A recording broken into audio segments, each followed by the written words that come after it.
মানুষ প্রত্যাশা করে যে এই বিচার বিভাগের প্রতি মানুষের যে আস্থার সংকট সেটা ফিরে আসুক। বাংলাদেশে ন্যায় বিচার, মানবাধিকার, মানুষের সুবিচার প্রাপ্তির যে অধিকার সেগুলো সুনিশ্চিত হোক মানুষ প্রত্যাশা করে। এই প্রত্যাশা জায়গার পূরণের জন্যে আমার যে আজকে যে দায়িত্ব দেওয়া হয়েছে এই দায়িত্বটা আমি অত্যন্ত গুরু দায়িত্ব মনে করি এবং আমি একজন আইনজীবী হিসেবে সবসময় আইনের শাসন, মানবাধিকারের কথা বলেছি। আমি সবসময় নানা অনিয়ম অন্যায়ের বিরুদ্ধে সোচ্চার থেকেছি। একজন রাজনৈতিক কর্মী হিসেবে বিগত ফ্যাসিবাদ আমলে আমি সবসময় আন্দোলনে, যৌক্তিক আন্দোলনে সবসময় নিজেকে সমর্পণ করেছি। সুতরাং বাংলাদেশের আগামী দিনের রাষ্ট্র পরিচালনার ক্ষেত্রে যে সমস্ত অভিজ্ঞতা আমরা অতীতে পেয়েছি তেমন যেন অভিজ্ঞতা আমাদের আর না হয়, সেক্ষেত্রে আমার একটা প্রচেষ্টা থাকবে। আমি মনে করি যে বাংলাদেশ সঠিক পথে চলবে এবং রাষ্ট্রের পক্ষে আইনি সহায়তা দেওয়ার জন্যে আমার নিজের ব্যক্তিগত জীবনে যেভাবে আমার নিজেকে গড়ে তুলেছি, সততা, মানবিক মূল্যবোধ এবং পেশাদারিত্বের উপর ভিত্তি করে তার সম্পূর্ণ আমি চেষ্টা করব যে মানুষের কল্যাণে কাজ করার জন্য। এর একটি বিষয় আপনাদেরকে বলে রাখি যে বাংলাদেশের মানুষের বিচার ব্যবস্থার প্রতি একটা নেতিবাচক ধারণা আছে। এটার মূল কারণ হচ্ছে অতীতে আমরা দেখেছি বিচার ব্যবস্থাকে এবং বিচার বিভাগকে নানাভাবে রাজনৈতিকভাবে ব্যবহার করা হয়েছে। আমি প্রত্যাশা করি জুলাই গণ আন্দোলনের পরে নতুন বাংলাদেশের যে স্বপ্ন, সেই স্বপ্ন বিচার বিভাগ অত্যন্ত স্বাধীনভাবে কাজ করবে এবং রাষ্ট্রের পক্ষে, রাষ্ট্রের জন্য ন্যায়কর এবং রাষ্ট্রের স্বার্থের পক্ষে যাই এমন বিষয়ে সবসময় স্বার্থ দেখা হবে এবং আমি মনে করি যে সেই ক্ষেত্রে মানুষ আমাদের প্রতি যে আস্থা, সে আস্থা রাখবেন।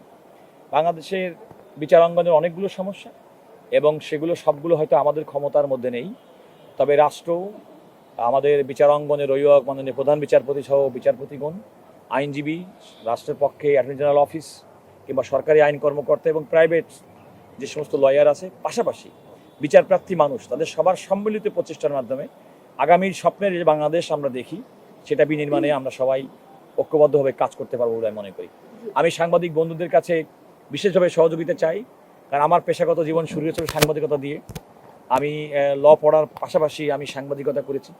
সুতরাং আমি আপনাদের মাধ্যমে দেশবাসীকে এই মেসেজ দিতে চাই যে বাংলাদেশের স্বপ্ন আমরা দেখি, আসুন আমরা সবাই মিলে সেটা গড়ি এবং আমরা বিচারাঙ্গনের মানুষের যে প্রত্যাশা, সে প্রত্যাশা পূরণে আমাদের পক্ষ থেকে সর্বোচ্চ যা করার তা আমরা করার চেষ্টা করব।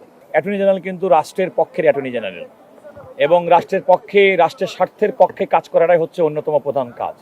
একই সঙ্গে সরকারকে নানা বিষয়ে আইনি পরামর্শ দেওয়াটাও রাষ্ট্রের অ্যাটর্নি জেনারেল হিসেবে আমার কাজ এবং আমি মনে করি যে আমার নিজের অবস্থান থেকে রাষ্ট্রের পক্ষে, দেশের মানুষের কল্যাণে, রাষ্ট্রের বাইরে তো মানুষ না, এ মানুষকে নিয়ে রাষ্ট্র, সুতরাং জনগণের কল্যাণের জন্য যা প্রয়োজনীয় অ্যাটর্নি জেনারেল সার্ভিসের মাধ্যমে, আইনি পেরিফেরির মাধ্যমে, সাংবিধানিক প্রক্রিয়ার মাধ্যমে, সাংবিধানিক পেরিফেরির মাধ্যমে যা কিছু করা প্রয়োজন আমি আমার অবস্থান থেকে তা করার চেষ্টা করব।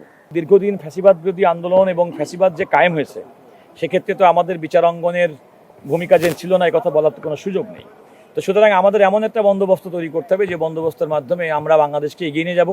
কোনো ফ্যাসিবাদ কায়েম হবে না, মানুষের মৌলিক অধিকার, মানবাধিকার, আইনের শাসন সুপ্রতিষ্ঠিত থাকবে, মানুষ ন্যায় বিচার হয়। চ্যালেঞ্জটা হচ্ছে বিচার বিভাগের প্রতি মানুষের যে অনাস্থা কিংবা আস্থার সংকট, সেটা ফিরিয়ে এনে বিচার বিভাগের কাছে মানুষ এই মর্মে আস্থা স্থাপন করতে হবে যে তার ন্যায় বিচার পাওয়ার ক্ষেত্রে সর্বোচ্চ এবং একমাত্র শেষ আশ্রয়স্থলটি হচ্ছে দেশের বিচারাঙ্গন এবং সেই বিচারাঙ্গনের প্রতি মানুষ আস্থা ফিরে পেয়েছে। এটা সুনিশ্চিত করাটাই হবে আগামী দিনের সবচেয়ে বড় চ্যালেঞ্জ। আমি প্রত্যাশা করি যে এককভাবে তো কোনো ব্যক্তির পক্ষে মানুষের প্রত্যাশা পূরণ করা সম্ভব নয়, এটা একটা সম্মিলিত প্রচেষ্টা এবং সম্মিলিত প্রচেষ্টার জন্য সরকার, সম্মিলিত প্রচেষ্টার জন্য বিচার বিভাগের মাননীয় প্রধান বিচারপতি, অ্যাটর্নি সার্ভিস, প্রাইভেট লয়ার, সাধারণ মানুষ, বিচার প্রার্থী, সবার সম্মিলিত প্রয়োজন দরকার, সম্মিলিত ঐক্যবদ্ধ প্রচেষ্টা দরকার এবং সেই ঐক্যবদ্ধ প্রচেষ্টায় আমি আমার সর্বোচ্চ চেষ্টা করব ভূমিকা রাখার জন্য।